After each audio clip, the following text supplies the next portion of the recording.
Hello guys, आज हम discuss करने जाए हैं बोट एंड स्ट्रीम का part 2।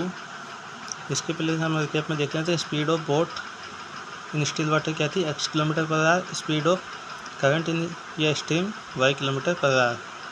Speed of boat in downstream x plus y equal to D. Speed of boat in upstream x minus y. ठीक है, यहाँ तक पढ़ लिया था। अब आज हम पढ़ते हैं boat and stream part 2।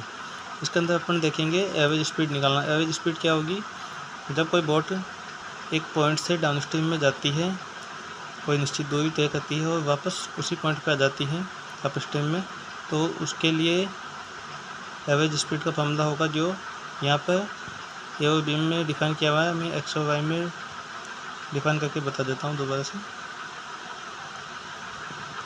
X plus Y upon X minus Y divide by X, ये होगा एवरेज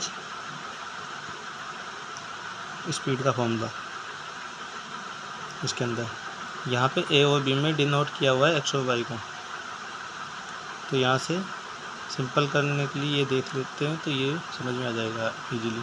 एक्स प्लस वाई और X minus Y upon X, average speed. Speed of boat या मैन की स्पीड क्या होगी, यदि हमें T1 और T2 टाइम दिया हुआ है और डिस्टेंस दी हुई है,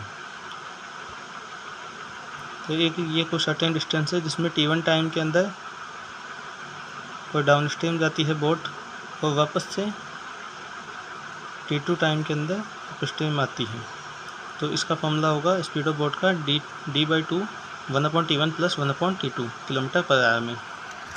फिर आगे देखते हैं अपन स्पीड ऑफ स्ट्रीम। यदि हमें स्पीड ऑफ स्ट्रीम निकालनी है तो वही सेम फार्मूला, बस यहाँ पे माइनस आ जाएगा।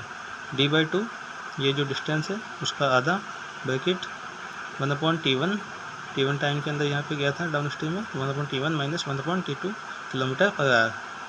फिर बात करते हैं फिफ्थ पॉइंट में अपन पढ़ेंगे, यदि कोई बोट किसी T1 टाइम में D1 किलोमीटर डाउन स्ट्रीम जाती है और D2 किलोमीटर अप स्ट्रीम आती है, means D1 kilometre down stream गई और D2 किलोमीटर ये वो मान लीजिए D2 kilometre up stream I, तो ये जो सेम टाइम के अंदर आई तो स्पीड ऑफ स्विमर क्या होगी, D1 प्लस